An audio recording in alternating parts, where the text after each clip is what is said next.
साथीहरू म तपाईहरुलाई आज चाहिँ च्याट जीपीटीबाट कसरी हात हेराउन सकिन्छ भनेर सिकाउँछु है।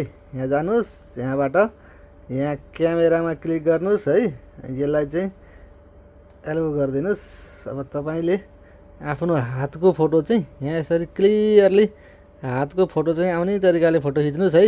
यसरी ल अब यहाँ चाहिँ फोटो अपलोड भएपछि यहाँ लेख्नु पर्छ। मैले चाहिँ यहाँ कपी गरेर राखेको छु, मैले पेस्ट मात्रै गरिदिएँ हैन। अनि यसलाई चाहिँ थिच्दिनु भयो भने ल एकैछिनमा तपाईको हात चाहिँ यो के छ भनेर नेपालीमा उसले लेखेर दिन्छ है। ल ठीक छ। अब धेरै वर्षदेखि हात हेर्दै आएको अनुभवी हस्तरेखा है।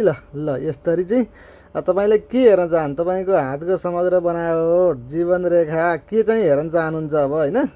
त्यही अनुसार उसलाई चाहिँ अझ थप प्रश्न गर्नुस्।